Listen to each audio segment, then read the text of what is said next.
Une arme fiscale au cœur du programme présidentiel, la hausse de la CSG. Dès le début de sa campagne, Emmanuel Macron assume, il augmentera cet impôt, mais avec modération.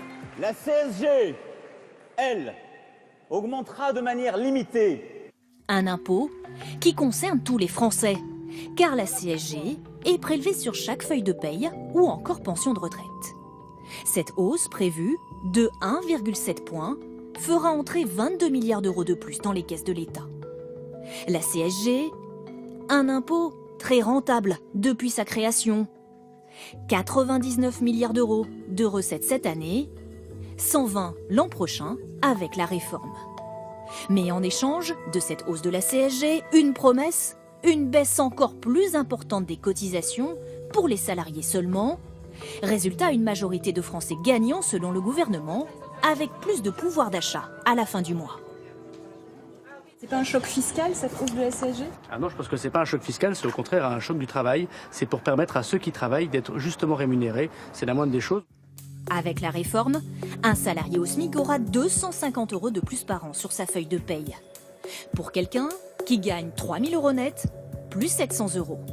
Et pour un plus gros salaire de 5 000 euros, 1 200 euros en plus chaque année. Le gouvernement promet aussi un geste pour le pouvoir d'achat des fonctionnaires et des indépendants. Mais il y aura des perdants. Tous ceux qui ne profiteront pas de la baisse des cotisations, mais verront leur CSG augmenter. Ceux qui ont des revenus du capital comme une assurance vie ou la majorité des retraités. C'est ce que dénonce l'opposition. Un choc fiscal pour beaucoup de Français. Les retraités les plus modestes seront exonérés. Mais les 8 millions qui touchent une pension de plus de 1 200 euros par mois paieront plus de CSG. Inacceptable pour la droite comme pour la France insoumise. Pour un retraité qui gagne à peu près 1 500 euros de retraite, 1 400, 1 500 euros de retraite par mois, il perdra de l'ordre de 350 euros de pouvoir d'achat par an. C'est évidemment ne va pas aller dans le sens de la justice. Pourquoi ce serait juste que le retraité, tout d'un coup, il commence à perdre du pouvoir d'achat? Cette augmentation de la CSG revient à une ponction de 20 milliards d'euros sur l'économie et sur la consommation populaire.